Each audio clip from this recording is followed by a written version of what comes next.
Dá um oi para o irmão que está longe. Eu sei que está um pouco longe, mas pode olhar para trás, olhar para os lados. Tem um irmão aí do seu lado, dá um oi para ele. Fala, Deus abençoe a sua vida. Amém? Estamos felizes por estar mais uma noite na casa do Senhor. E eu quero te convidar a abrir a palavra do Senhor no Evangelho de Lucas, capítulo 8, por favor.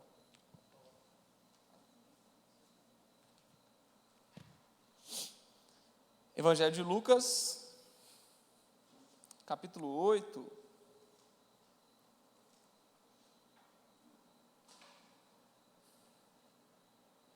Amém. Todos encontraram?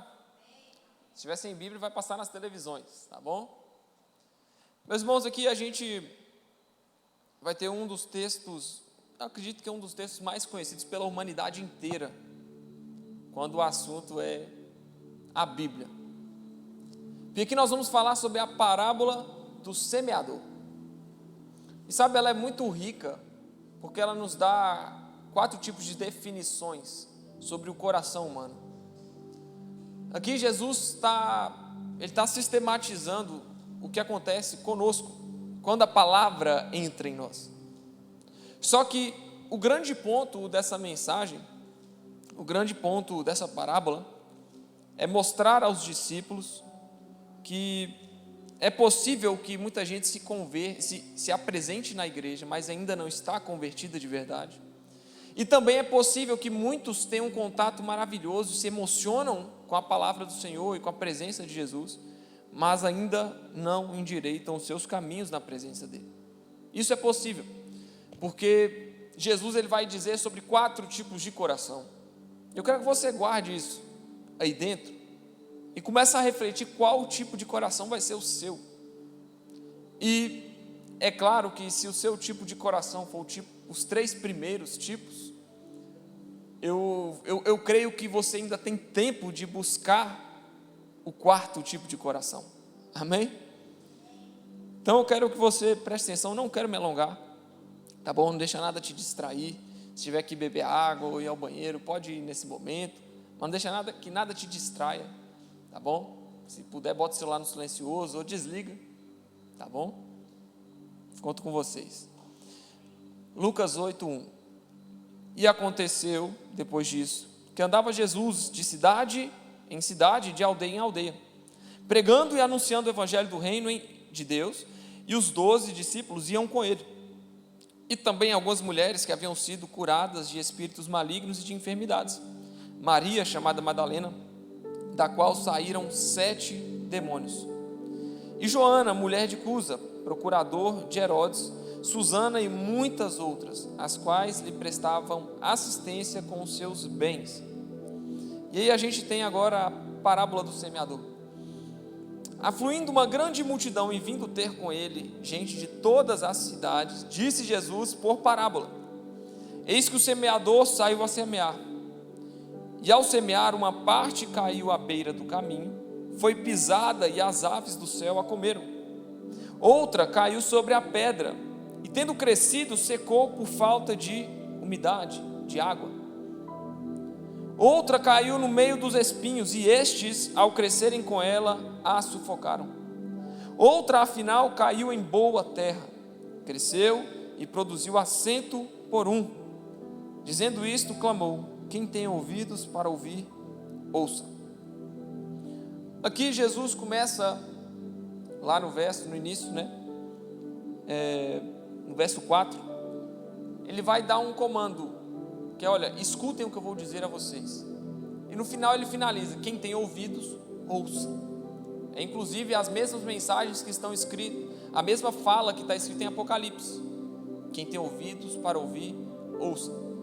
E o judeu, irmão, ele tem um costume de, quando ele quer afirmar algo mais, eu e você, quando a gente quer falar de algo pequenininho, a gente fala o quê? Me dá um pouquinho desse pastel seu. O mineiro, ele bota no diminutivo, não é? E aí quando você vai falar de um negócio, é um negoção, a gente coloca no aumentativo. O aumentativo do judeu é repetir e repetir: quem tem ouvidos para ouvir, ouça. O judeu, quando ele quer dar ênfase em algo, ele fala repetido, ele fala de novo. Jesus, irmão, ele como um bom judeu, como um bom hebreu, ele fala justamente, olha, quem tem ouvidos para ouvir, ouça. Ou seja, o que Jesus estava falando era importante. Por que esse zelo especial com essa palavra, com essa parábola? Porque Jesus estava sistematizando aqui, ele estava desenhando como que as pessoas que receberiam o evangelho o tratariam. E aqui, irmão, nós temos 4 tipos de pessoas. Vamos lá, é muito simples. O semeador saiu a semear. Uma parte da semente caiu à beira do caminho, foi pisada e as aves do céu a comeram. Em primeiro lugar, irmão, a gente tem a pessoa que recebe a palavra, mas ela não dá ligança para a palavra, ela não se importa com o que está escrito. E essa pessoa, por não se importar, a semente ela é pisada, ela é destruída e ela é levada embora. Ou seja, as aves do céu vêm, pegam a semente e levam embora. Tem muita gente que recebe o evangelho de Jesus, que escuta a mensagem das boas novas, porque as boas novas de salvação, elas só são possíveis através do evangelho de Cristo. É o evangelho do reino de Deus que Jesus estava anunciando aqui. Muita gente recebe, e quando você vê a pessoa recebendo a palavra, mas não se importando, e por não se importar, eu digo, não mudam o seu proceder, não mudam a forma como ela trata as pessoas e trata a Deus. Quando não há mudança nenhuma, irmão, é essa pessoa que recebeu a semente à beira do caminho, foi pisada e as aves do céu a comeram. E aí a gente vai para o segundo, olha, verso 6: outra caiu sobre a pedra e, tendo crescido, secou por falta de umidade. Outra caiu sobre a pedra. E o grande ponto aqui, eu acho que muitos se encaixam dentro da nossa igreja brasileira hoje, porque a palavra, o que caiu sobre a pedra, ela até cresceu. A pessoa que recebeu essa palavra, ela até começou a aparentar que estava dando um resultado. Ela até começou a apresentar, olha, eu estou crescendo, eu estou me parecendo crente, eu estou tomando feição de crente, eu estou crescendo, olha como está crescendo a árvore. Só que, por falta de água, por falta de regar, por falta de contato com a igreja e com a Bíblia e com o Evangelho, essa simples árvore que estava começando a crescer, ela não dá fruto. E nós estamos interessados no fruto, porque o fruto é a prova da nossa fé. Então ela seca por falta de umidade. Ela seca por quê? Porque ela não é regada, porque ela não recebe água para poder dar o fruto. Então parece, mas não é. O crente que cresce, a semente que cresce sobre a pedra, é o crente que parece, mas não é. Amém até aí? Outra caiu no meio dos espinhos, e estes, ao crescerem com ela, a sufocaram. Aqui também eu acredito que tem uma grande parte, porque os espinhos são as propostas do mundo, é aquilo que Satanás quer que você faça. Os espinhos são sim, irmão, um copo de cerveja que você não abre mão. Os espinhos são sim uma festa, uma boate, um sei lá o que, um botequim, que você não abre mão. Um show que você quer ir e vai. Os espinhos são as propostas que o mundo tem para mim e para você. E esses espinhos, eles só crescem em um lugar específico. Os espinhos, irmão, eles só vêm para tentar minar aquela semente que estava crescendo, estava para dar um fruto, mas os espinhos a sufocaram. E por último nós temos a que caiu em boa terra. A boa terra é um coração bom, é um coração que está apto a receber a palavra. E aqui não vai falar que ela recebeu a palavra com alegria. Nós vamos continuar lendo, vocês vão ver. O último não diz que recebeu a palavra com alegria. Ele recebeu um comando, a instrução, ele entendeu de onde que veio a instrução e ele deu fruto, não porque ele se sentiu obrigado, mas porque ele entendeu de onde tinha vindo a instrução e que ele precisava dar fruto. E olha bem a explicação da palavra, no verso 11. 8:11.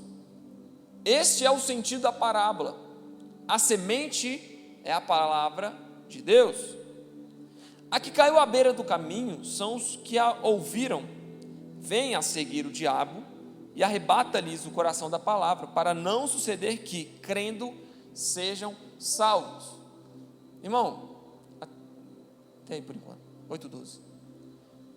A gente não pode negligenciar a intenção do diabo quando nós estamos tendo contato com a palavra. Nós não podemos negligenciar, porque o grande objetivo de Satanás, irmão, é que a gente não creia no Evangelho. Sabe, Jó, ele passou por uma provação tão grande, o diabo tomou tudo que era dele. Tomou os bens, tomou os familiares, tomou tudo, o dinheiro, a posição e a saúde. Mas percebe que a única coisa que Jó não perdeu foi a sua salvação. A única coisa que Jó não perdeu foi o relacionamento com Deus. Jó perdeu tudo, mas o relacionamento com Deus ele não perdeu. Então o diabo não atingiu o seu objetivo. Porque o objetivo de Satanás ao tentar Jó, ao tirar as coisas de Jó, ao fazer Jó padecer na sua saúde, no seu corpo físico, nos seus familiares, no seu redor, o objetivo do diabo era que Jó blasfemasse de Deus. Tanto que no início o diabo fala, olha, ele é fiel ao Senhor, oh Deus, porque ele tem tudo. Deus falou, não pode tocar tudo que ele tem. Você vai ver que ele não é fiel a mim pelo que ele tem, mas por quem eu sou. O objetivo do diabo com Jó era o mesmo que está citado aqui. Porque, irmão, o diabo é o diabo, não muda.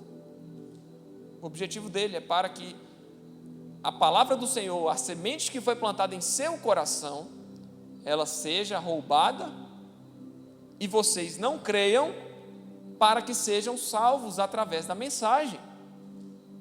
Para suceder que, crendo, sejam salvos. Ou seja, o diabo arrebata-lhes do coração para não suceder que, quando vocês creem, sejam salvos. O diabo não quer que você creia, irmão. Então a primeira atitude, quando você recebe uma palavra, a primeira coisa que Satanás vai tentar fazer é tentar arrebatar essa palavra do seu coração.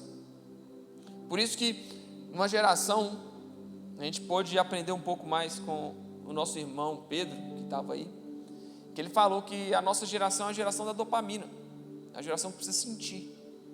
Então, se eu recebo uma mensagem, se ela me faz mal, o que eu quero? Eu não quero me sentir mal.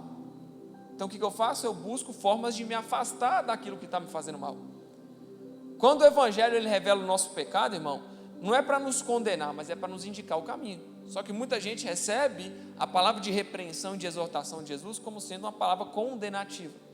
Mas não é condenativo, ok? Mas as pessoas que recebem como condenativo, eles querem se sentir bem, elas não querem se sentir culpadas. E nós, seres humanos, temos a dificuldade de se sentir culpado. Então, o primeiro ponto, irmão, para a gente perder a palavra, a semente que é plantada em nós, é quando a gente ignora a culpa que existe em nós. E você tem culpa, nós temos culpa, eu tenho culpa. Jesus foi pregado no madeiro por nossa causa, foi por sua causa. Não foi porque Deus queria matar ele, não, é porque a gente era pecador mesmo. Quando a gente assume a nossa culpa, então receberemos o Evangelho, e o Evangelho poderá produzir salvação com base no arrependimento. Então, a mensagem, quando recebe, essa pessoa aí que tem esse coração, esse primeiro coração, o diabo arrebata a palavra que foi plantada para que elas não sejam salvas. Não ignore o objetivo de Satanás na sua vida. Ele não quer que você seja salvo. Agora, o verso 13. A que caiu sobre a pedra são os que, ouvindo a palavra, a recebem com alegria. Mas estes não têm raiz. Creem apenas por algum tempo e, na hora da provação, se desviam. Esse é o segundo tipo de coração. Eles recebem com alegria. Existe a pessoa que vem na igreja e ela se apaixona com o Evangelho, porque é maravilhoso. A mensagem da cruz é maravilhosa. O Evangelho de Jesus é maravilhoso. Então vem a palavra, vem as promessas, a pessoa se encanta com as promessas. Só que o grande problema do coração que é cheio de pedras é porque escutam a palavra, recebe com alegria, mas não recebe com convicção. Meu irmão, a Bíblia, ela é a palavra de Deus. Você receber a palavra só com alegria é legal, né? Mas se essa alegria não vier junto com uma convicção de que eu preciso disto para alinhar os meus caminhos com o do Senhor, para que eu herde a salvação, para que eu receba de graça a salvação, se eu não receber com essa convicção, meu irmão, nós estaremos fadados ao fracasso. Porque na primeira provação, o que não tem raiz firme em Jesus vai se desviar. Creem, mas só por um tempo. Creem, mas só por um breve momento. Parece que é crente, mas na hora da provação, há murmuração e logo se desviam. Esse é o segundo tipo. E nós também temos isso baseado na ideia da dopamina, irmão. Desejo de sentir. Quando a gente recebe o Evangelho com alegria e vem uma provação forte sobre nós, o primeiro pensamento de muitos é: eu preciso me afastar. Não, eu acho que eu estou fazendo alguma coisa errada. A gente começa a atribuir a nós alguma culpa, como os judeus faziam. O judeu lá na época daquele cego de nascença que Jesus curou, os discípulos perguntaram para ele: ô Jesus, quem pecou para que sucedesse esse mal sobre esse homem? Aí Jesus falou: ninguém. Então a doença não era por causa de algo, não é porque você fez algo que você vai receber uma doença. Quem da família dele pecou? Ninguém pecou, não. Isso aí aconteceu para que seja manifestada a glória de Deus. Deus não vai te punir por um erro, mas as pessoas criam na cabeça que Deus vai punir. Aí o que elas fazem? Elas se desviam na aprovação. E a aprovação, irmão, a própria palavra fala, é uma prova. Deus quer provar aquilo que você está apresentando. Deus, na hora que te coloca num deserto, quando Deus te coloca numa aprovação, num momento difícil, num momento onde não tem pássaro cantando, não tem água no poço, não tem comida, não tem maná que cai do céu, na hora que Deus te coloca nesse lugar, a aprovação, o deserto, é para justamente provar aquilo que você está dizendo que carrega. Por que muitos se desviam nesse ponto aqui? Porque para de sentir. A alegria com que receberam a palavra no início da conversão, ela não está mais presente. Mas o que muda? O que muda? Qual que é a diferença do evangelho que foi apresentado a nós no início para o evangelho que é apresentado agora no momento da aprovação? Qual que é a diferença? Nenhuma. Sabe o que muda? Muda eu e você que mudamos. A condição, a circunstância ao nosso redor que mudou, mas o evangelho continua o mesmo. A promessa que você recebe com alegria, ela continua a mesma, ela não muda. Então esse segundo tipo de coração, ele tem uma dificuldade de crer verdadeiramente na palavra, e ele está mais focado com o que ele sente do que com o que ele faz. Está mais interessado em sentir. Não, eu preciso vir sentir, eu vim receber. É como me falou: olha, nós viemos aqui receber. Nós viemos aqui, eu quero pedir alguma coisa para Deus, eu quero receber algo de Deus. Mas o grande ponto é: olha, você também tem que entregar algo. Um amigo meu, ele foi em um culto uma vez. Ele estava criando muita expectativa no culto, porque ele ia pregar um pregador que ele admira muito. Ele falou: nossa, eu preciso receber uma palavra, eu preciso receber alguma coisa. E aí, quando ele chegou lá no culto, a primeira coisa que o pregador chegou e falou foi: o que você veio entregar aqui? Ele já olhou e falou: uai, não sei. E esse pregador falou: o que você veio deixar aqui? Porque quando a gente vem para a igreja buscando algo, receber algo, a gente não faz errado, porque a gente está vindo para o lugar certo, e tudo bem. Mas já parou para pensar que muitas vezes, irmão, a solução para algum problema que você está tendo, a solução para alguma adversidade que você está vivendo, ela reside em, primeiramente, você entregar algo a Deus, para que depois Deus te responda, para que depois Deus te entregue algo. Talvez a dificuldade que você está passando, ela vai se resolver no momento em que você se desprender daquilo que está te causando dor.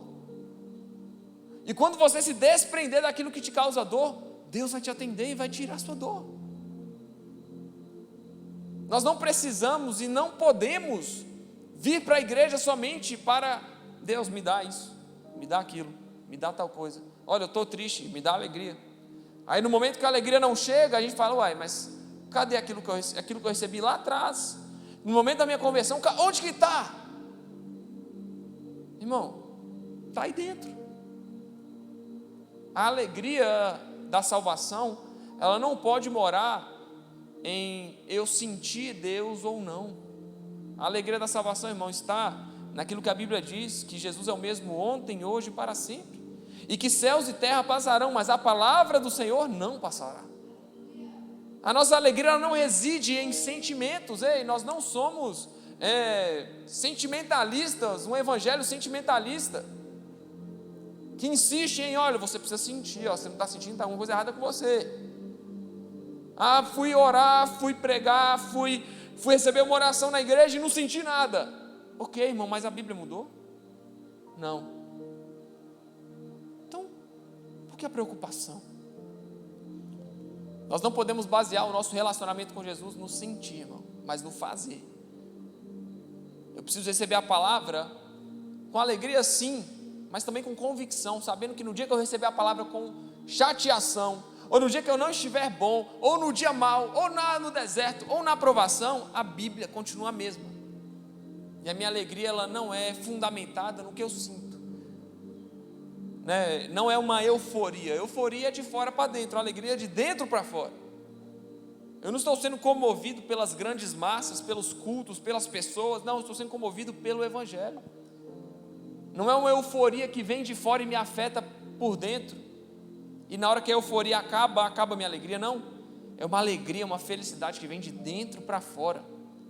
Não porque alguém está me falando para eu ser feliz, mas porque eu creio no Evangelho a ponto de, olha, se ele está dizendo que o deserto não é para sempre, se o povo no Egito passou pelo deserto e chegou na terra prometida, eu posso ficar tranquilo que o mesmo Deus que fez eles atravessarem o deserto é o Deus que vai me fazer passar por esse problema. Servimos ao mesmo Deus, e a Bíblia faz o favor de nos garantir que Ele não muda. Você crê nisso? Então não deixe, irmão, que a falta de sentimento, não deixe que a falta do sentir faça com que você se afaste do Evangelho, faça com que você se afaste da igreja, faça com que você se frustre com a igreja. Não nascemos para sentir, irmão, nascemos para fazer. Sabe como é que os discípulos de Jesus eram no passado? Sabe o que acontecia com eles? Eles eram apedrejados. Estevão morreu até a morte. Você acha que Estevão morreu sentindo arrepio? Você acha que Estevão morreu sorrindo e feliz? Você acha que Pedro morreu feliz?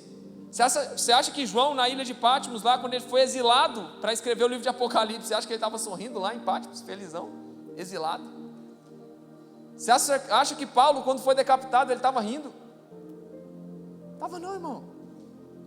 Mas eles estavam tão convictos do que eles defendiam, que eles poderiam até perder a vida, mas eles não negavam o evangelho que eles seguiam. Não é sobre sentir, não. O erro dessa pessoa aqui é porque ela espera somente sentir.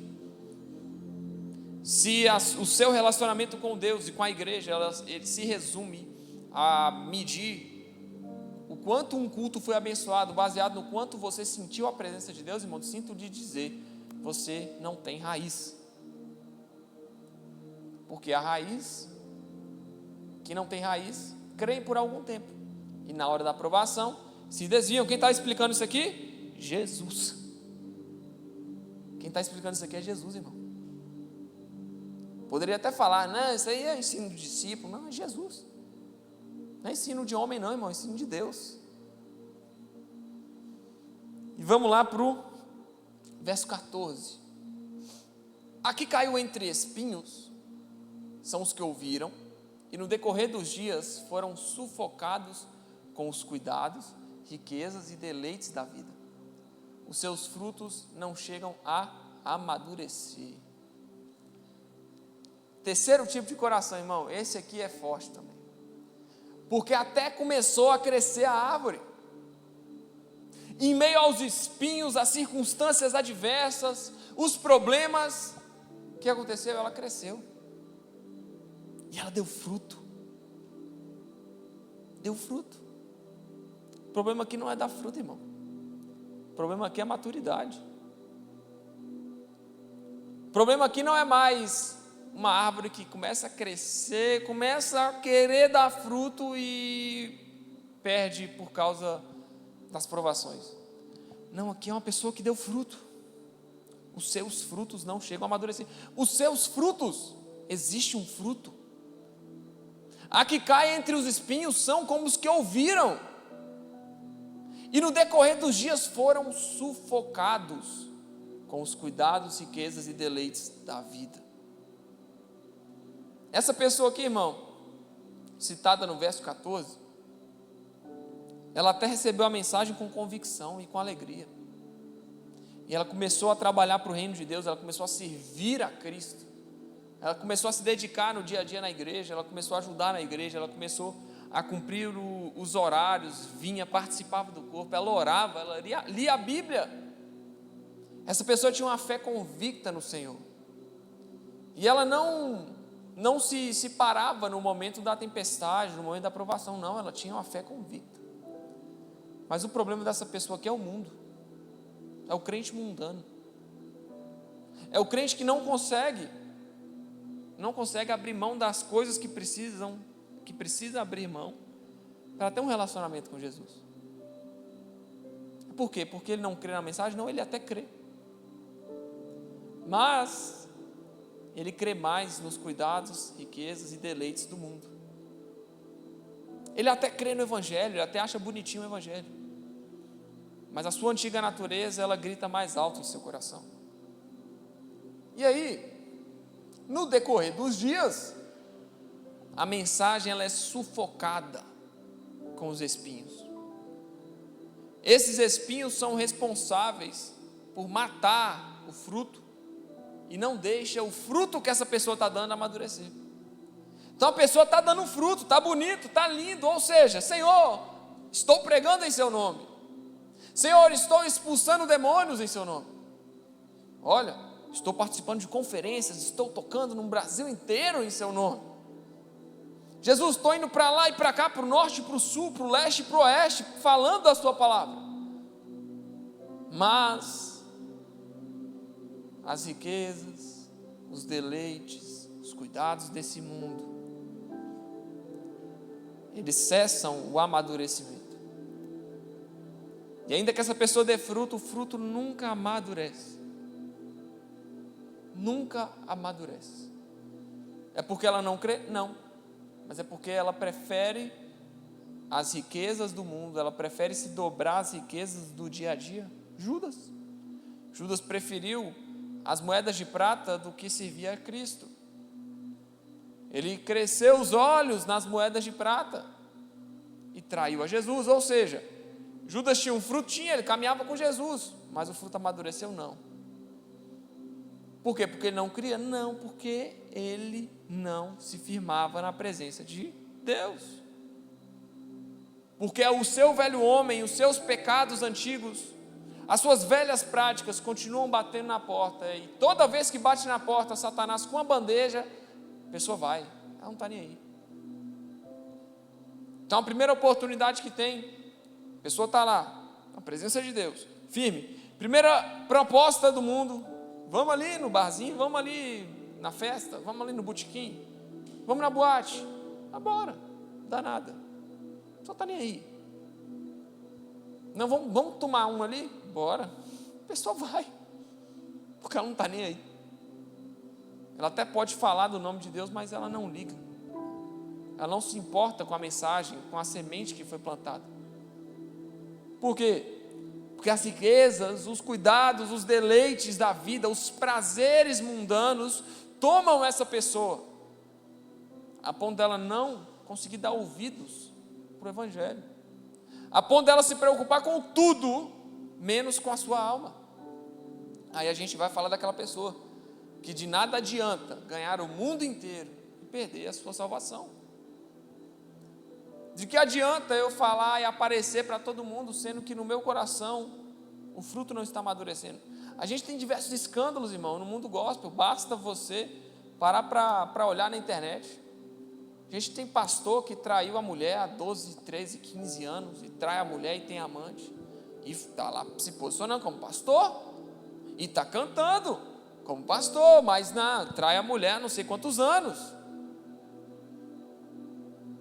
Tem outros exemplos de pastores que passam sobre, que passam, obrigado, Mimi. Tem outros pastores que assediam membros da igreja e estão pregando, estão lindo. Existem pastores, irmãos, que trocam favores com políticos, com pessoas influentes. Existem pastores que fazem isso. E está pregando o evangelho, mas está trocando interesse político ali. Existem pastores que não se importam, é sementinha lá não, você vai botar essa sementinha aqui, R$500 a semente. É o pano aqui, o lenço que passa a unção no seu pulmão e sara o seu Covid. É só você usar, é R$500, irmão, é barato. É o lenço, vou usar aqui com o meu só, vou vender o meu lenço por R$500. Tem gente que faz isso, cara. Tem pastor que faz isso e se diz pastor. Isso é o que? É as riquezas do mundo. Pastores que se posicionam, mas traem sua mulher, traem sua família, não se importam com os filhos, os deleites, os cuidados da vida, está sufocando a palavra, e eles nunca amadurecem. Então fica o fruto lá, sem amadurecer. Isso não só com líderes religiosos, mas conosco também, comigo e com você. Existe uma cruz que nós devemos carregar. Tem uma cruz na sua vida. E Deus, Ele não depositou sobre nós uma tentação, uma provação, além daquilo que aguentamos. Estou passando por isso. Olha, se você está passando, Deus crê que você consegue passar. Deus crê que você consegue vencer. Irmãos, eu não estou falando que eu acredito que você vai vencer, eu estou falando que Deus acredita que você vai vencer a tentação. Nós temos a confiança de Deus nas tentações que passamos, nas provações do nosso dia a dia. Por quê? Porque Deus só deposita sobre nós uma tentação, uma provação, à medida que nós aguentamos suportá-la. Eu não estou falando que eu estou acreditando que você vai vencer, irmão. Estou falando que Deus acredita. Deus crê, olha, eu estou depositando aquilo sobre fulano de tal, porque eu sei que ele vai vencer. Porque eu sei que ainda que aquilo ali acabe com ele por dentro, mas ele vai passar. Deus acredita em nós, irmãos. Deus não quer que você não amadureça nunca. Deus quer que nós produzamos frutos dignos de arrependimento e frutos que realmente expressam o evangelho. Frutos que não são frutos imaturos, não são filhos imaturos, mas são filhos maduros. São os filhos maduros que vão morar com o Senhor. São os filhos maduros que aguentam absorver o evangelho, aguentam absorver a mensagem da cruz. Somente os filhos maduros. Então a grande questão é, se eu tenho hoje 10 anos de convertido, 5 anos de convertido, 4 anos de convertido, não importa. O tempo que eu tenho de convertido, eu preciso pegar quem eu era 5 anos atrás e comparar com quem eu sou hoje. 5 anos atrás, quem eu era? O que eu fazia, o que eu pensava, o que eu falava, para onde que eu ia? Eu me converti, onde que eu estou hoje? Como que eu sou? O que que eu faço? O que que eu penso? O que que eu falo? compara. Você é a mesma pessoa de 5 anos atrás, você não está evoluindo nada. Você passa pelos mesmos problemas e se entrega às mesmas paixões, e pensa as mesmas coisas, e fala as mesmas coisas, e vai para os mesmos lugares, e anda para os mesmos locais. Não está tendo mudança, não está tendo amadurecimento.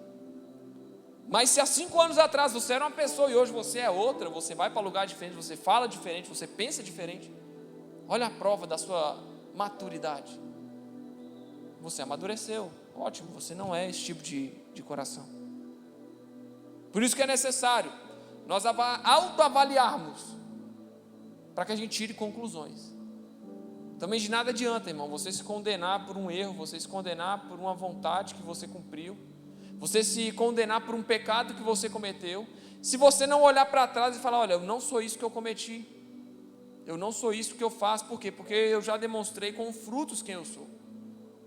Um deslize, ele não marca uma história, mas vários deslizes escrevem uma história. Amém? Então esse tipo aqui, ele não amadureceu. Tem fruto, mas não amadurece. E o último, verso 15. E agora a gente chega no boa terra. Aqui caiu na boa terra são os que, tendo ouvido de bom e reto coração, retém a palavra, estes frutificam com perseverança. Tem um tanto de chave nesse versículo. Em primeiro lugar, a pessoa que ouviu isso aqui, ouviu com alegria, com felicidade, com pulo, com euforia? Não, ela ouviu de bom e reto coração. Ela não ouviu porque ela estava no meio de um culto, está todo mundo pulando e glorificando a Deus, e ela, que legal. Não, ela só ouviu a palavra e falou, eu preciso dar um jeito na minha vida. Porque ela não sentiu alegria? Querido, essa pessoa nem considera alegria. Essa pessoa, ela nem considera o que ela sente. Ela olha para a palavra e fala, é bom e reto, né? Ou seja, tem bondade e retidão. Retidão é justiça. Então ela não está importando com o seu sentimento, ela está importando com aquilo que ela precisa cumprir. Ela até não recebeu a palavra com alegria, mas ela recebeu com retidão. Ouviu de bom e reto coração. Aí o que ela faz quando ela escuta uma palavra que é de bom e reto coração? Ela retém. Retém. Ou seja, pode vir a ave do céu, pode vir o capeta, pode vir o inferno. Não, a palavra que eu recebi está aqui, meu amigo. Está retida. Pode vir espinhos, pode vir prazeres desse mundo, pode vir pecado, pode vir tentação, pode vir provação, pode vir deserto. A palavra está retida, ela está guardada. Salmo 119 vai falar, escondi a tua palavra no meu coração, para que eu não peque contra ti. Porque é 119,5 é? 6, 119,6, olha lá, Lulu, para mim, por favor. 105. 119, 105, meu Deus, é grande, né? Irmão, se você estiver impaciente na sua vida, eu quero que você abra o Salmo 119, vai até o final, viu? Não é isso não, gente, é o 11, joga no 11 aí. Deixa eu ver se eu estou bom de Bíblia. Salmo 119, 11. Não, você botou no 10. Aí. Guardo no coração as tuas palavras, para não pecar contra ti. Volta em Lucas 8,15 lá então. Estou falando que eu acho não, irmão, estou falando que está escrito, tá? Começa a duvidar desses pregadores que só falam o que acha, irmão. Não é o que acha não, é o que está escrito. A que caiu na boa terra, olha bem, retém a palavra. Retém. Esconde, guarda, preserva.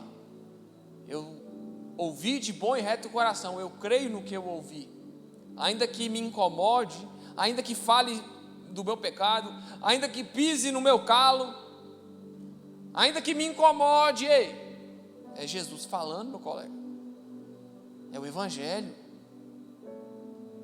Ainda que eu seja rejeitado pela humanidade, eu preciso ser aceito por Jesus. Então eu estou ouvindo essa mensagem de bom e reto coração.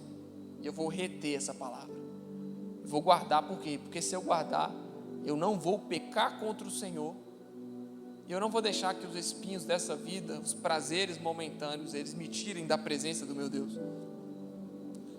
Estes frutificam como? Com perseverança. Irmão, a maior chave para a nossa vida, para a gente dar fruto na presença de Deus, é a perseverança. Percebe que a perseverança, para ter perseverança, você precisa ignorar muita coisa. Para ter perseverança, você precisa ignorar a aprovação. Para perseverar, você precisa ignorar as circunstâncias ao seu redor. Para ter perseverança, você precisa ignorar o deserto. Para ter perseverança, você precisa ignorar, não está tendo maná, não está tendo água, não está tendo nada, eu não estou recebendo cura, eu não estou recebendo mensagem, eu não estou recebendo uma palavra profética, eu não estou recebendo nada. Mas a minha perseverança naquilo que eu creio, ela vai me levar a frutificar. Perseverança, meus irmãos, é a chave para hoje. Não é esperar sentir algo, é me antepor ao sentir, é o crer, é a convicção. Eu tenho convicção daquilo que eu creio, e com perseverança eu irei frutificar. É porque eu estou feliz? Não. É porque eu estou chateado? Não. É porque eu fui abandonado? Não. É porque acabou o relacionamento? Não. É porque eu creio no que Jesus falou. A perseverança, irmão, ela não é baseada no que você sente, ela é baseada no que você crê. E o quanto que você crê no Senhor Jesus a ponto de perseverar na aprovação por Ele. Quanto que você crê em Jesus a ponto de ter paciência para que o fruto cresça. O quanto que você crê em Jesus para ter tranquilidade quando tudo parece estar errado. Qual que é o nível da sua fé? Qual que é o nível da sua crença em Jesus? Isso vai te ajudar, irmão, para os próximos dias. Mas comece a exercitar aí como está o meu coração. Qual desses 4 tipos de coração, vamos falar assim? Qual dos 4 tipos está o meu? E onde que eu quero estar? Se eu sou o tipo 2 e o tipo 3, né? O 2 é o que cai nas pedras e começa a crescer e é sufocado. E o 3 é o que até dá fruto, começa a dar fruto, mas o fruto não amadurece.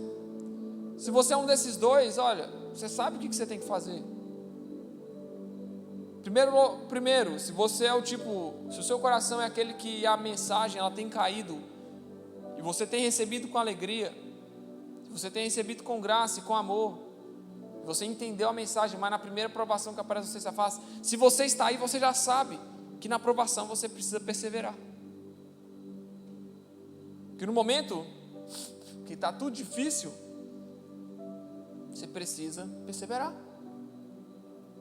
Porque você está criando uma estrutura, você está criando uma raiz. Então no momento da aprovação, você precisa perseverar, coração 2. Coração 3, você precisa calar os espinhos que estão ao seu redor. Os prazeres dessa vida, as vontades dessa vida, o sentimentalismo do mundo, os convites do diabo, os convites de Satanás. Você precisa calar. Rickson, mas e meus amigos? E as pessoas que me consideram, e meus familiares? Meu irmão, se você está indo para um ambiente que te leva ao pecado, não vá para esse ambiente. Eu conversei com um amigo meu ontem,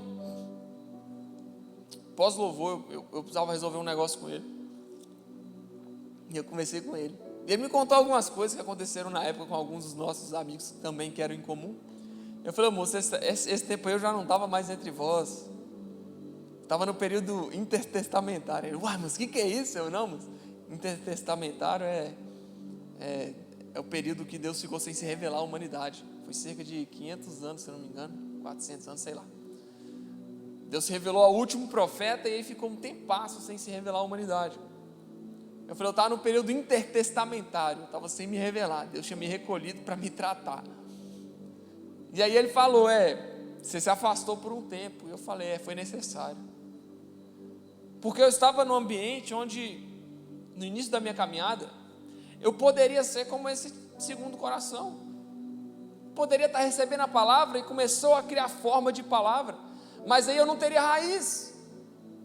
Por quê? Porque eu era induzido aos mesmos ambientes que eu frequentava antes de receber a palavra. Isso poderia roubar a minha raiz.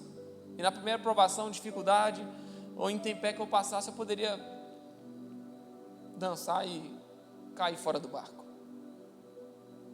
E também eu poderia ser aquele que estava começando a desenvolver um fruto, mas o fruto, ele estava crescendo no meio de espinhos, no meio de tentações, no meio de provações. Ele estava crescendo no meio de propostas, no meio de convites. E poderia ser que num desses convites eu me dobrasse ao convite, à tentação, à proposta. Pra vocês terem ideia, gente, isso é até engraçado de falar. Antes de eu começar a namorar com a Heloísa, eu falei com ela assim, eu já estava paquerando, né? A gente não é besta, né? Estava paquerando, e eu falei, olha, eu vou tocar na boate um dia, aí eu vou te levar para você ficar do meu lado. Falta de juízo. Eu não era crente ainda não, direito do jeito. Eu estava meio Raimundo.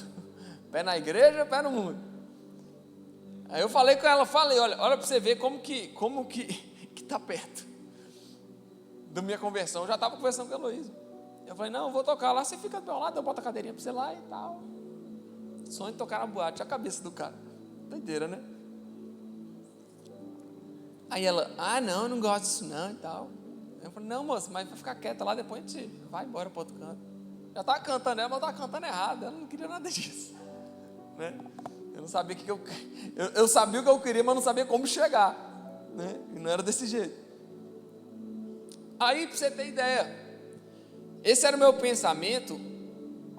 Deixa eu ver, em julho, eu me converti em setembro. Em julho, agosto, eu tive esse papo com ela. Julho, agosto, setembro. Setembro eu me converti. Mas julho e agosto meu coração estava um pouco neblinado ainda. Eu ainda estava com aquelas propostas do mundo, com aquelas ideias meio erradas.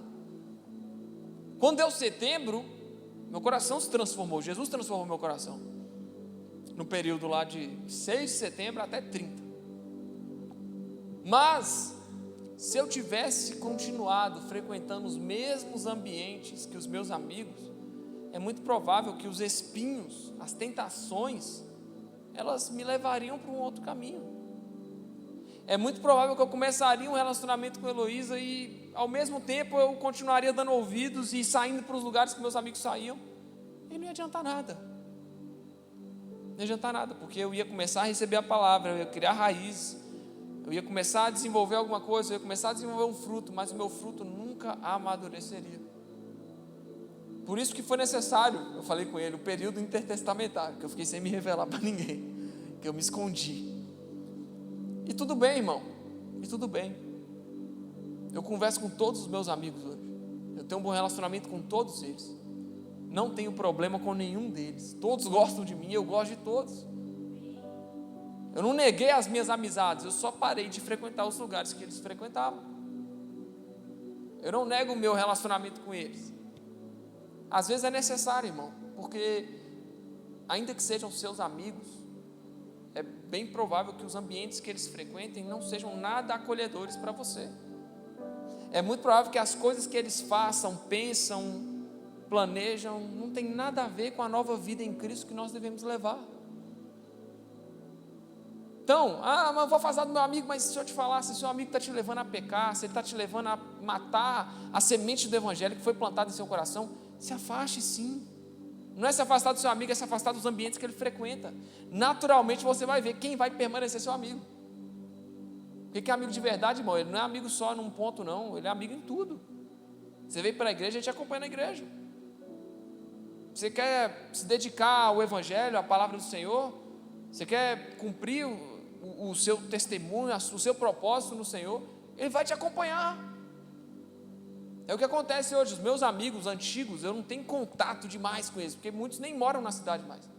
Só que os que moram na cidade respeitam quem eu me tornei e aquilo que eu decidi me tornar. Aquilo que eu foquei na minha vida. Não, eu quero me converter, eu quero entregar meu caminho para Jesus. Eles respeitam isso. Então, se for me convidar para uma festa, convida, eu nem vejo bebida, eu nem vejo cerveja, eu nem vejo cigarro, não vejo nada. Entendeu? Eles respeitam, porque eles sabem quem eu quis me tornar. Esses são os verdadeiros amigos. Mas faça esse exercício, pare de frequentar os ambientes que os seus amigos de hoje em dia frequentam.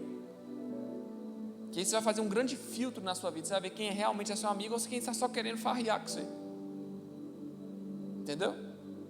Muitos amigos da farra, das resenhas, muitos se afastaram, mas os verdadeiros ficaram. E eu não precisei forçar. Ah, não, tem que manter minha amizade porque eu tenho que continuar indo naquele lugar, porque eu já vou lá, não tenho que manter. Não. Se aquilo está me corrompendo, se aquilo está me enfraquecendo na presença de Jesus, eu vou me afastar. Eu vou me afastar. Por quê? Eu valorizo mais a mensagem que está sendo plantada em mim. E aí a gente entra, para finalizar, no perseverança. Ainda que eu não esteja com os meus amigos ali, sendo aceito pelos meus amigos, eu preciso perseverar para que o meu fruto amadureça no Senhor. Vai doer, irmão, vai ser complicado, eu passei por isso. Vai te machucar, mas vai ser bom para você. Então faça isso. Persevere para que você frutifique na presença de Deus. É mais importante, irmão, agradar a Deus do que agradar os homens. Jesus não buscou agradar a comunidade para a qual ele veio servir. Jesus veio servir a quem? Ao judeu. Mas Jesus começou chegando, falando tanto de coisa, o judeu falou, não, isso está nada a ver, isso não sei o que, os religiosos, os fariseus lá. O que Jesus fez? Não, irmão, é os doentes que precisam de remédio. Uai, Jesus, não sei o que, os que mais contenderam com Jesus na época do seu ministério foram os fariseus. Os que mais combateram Jesus foram aqueles para os quais ele foi chamado para servir. Ele foi chamado para salvar os judeus.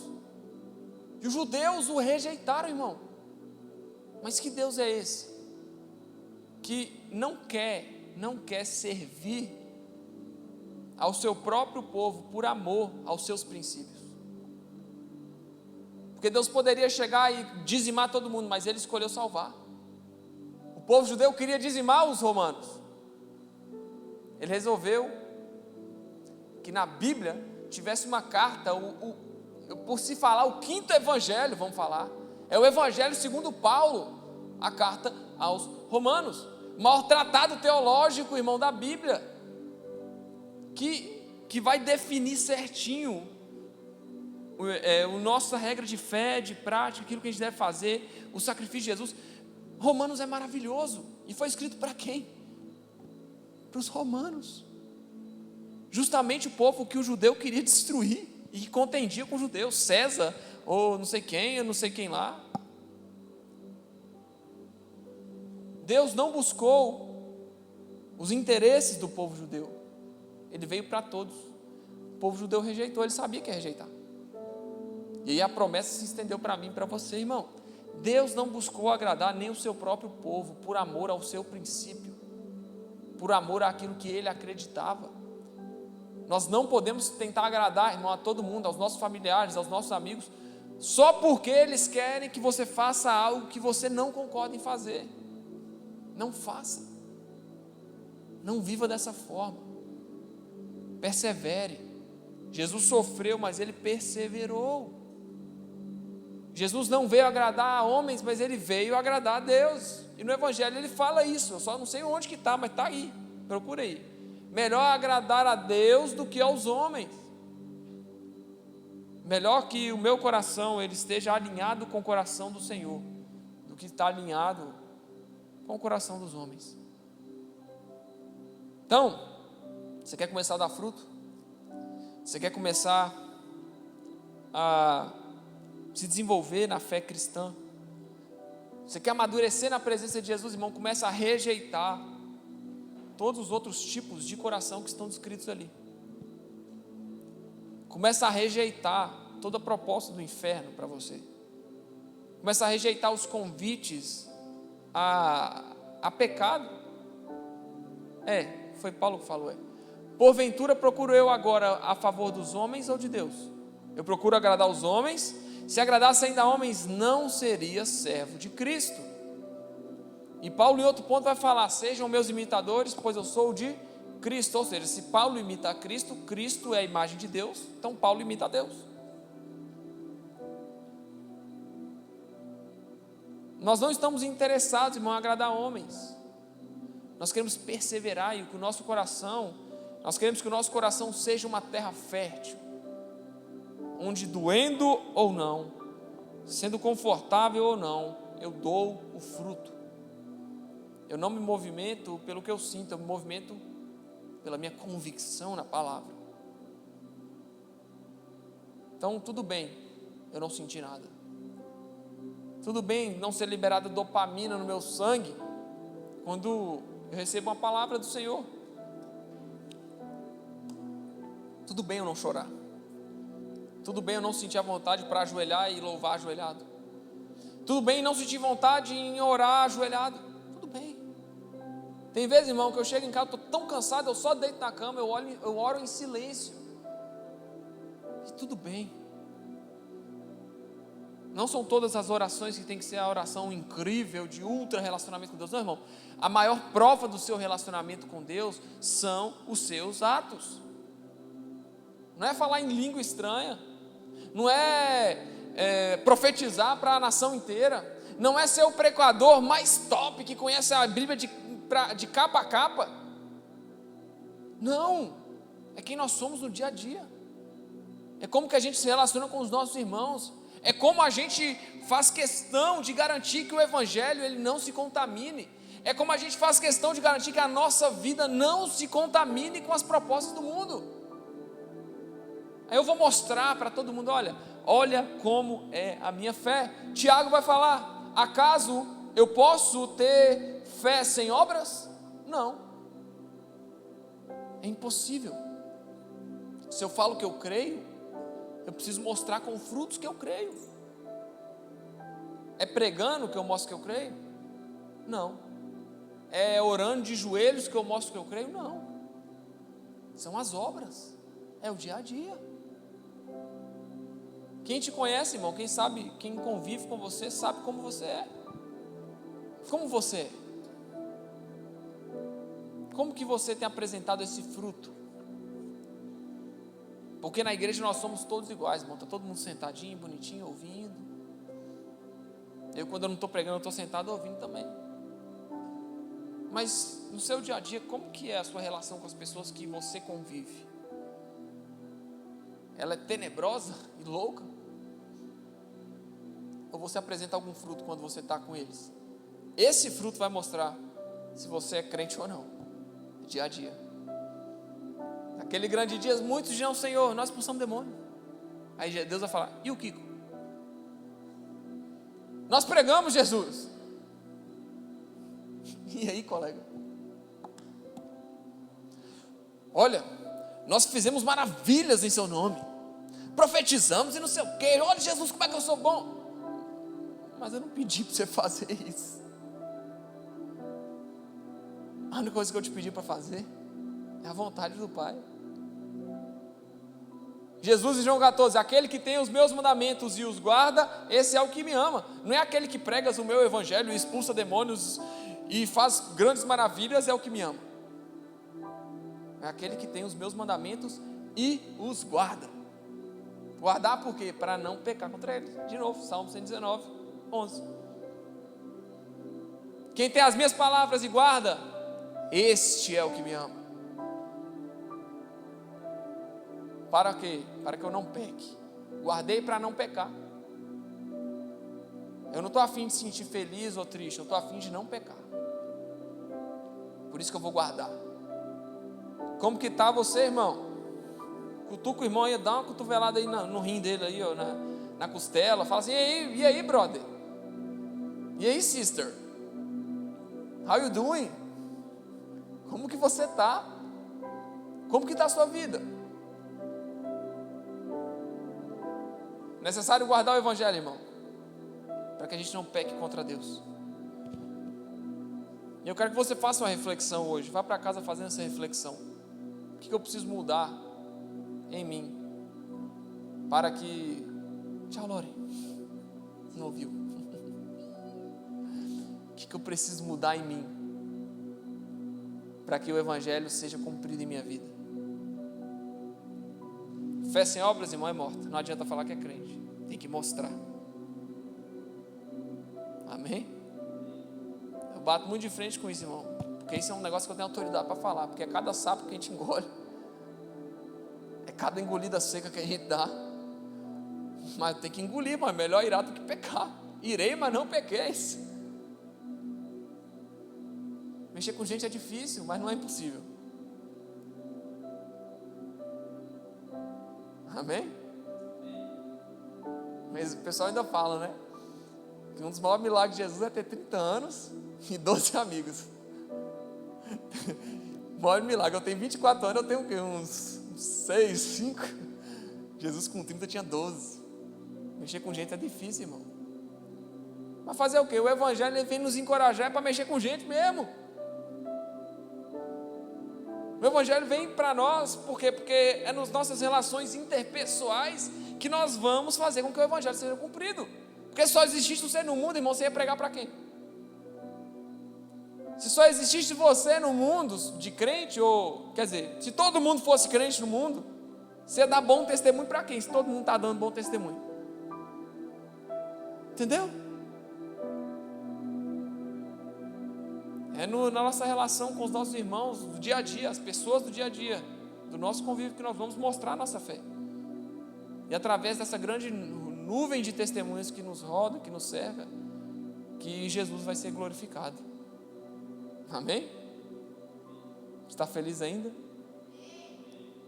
Quem puder, fique de pé no seu lugar.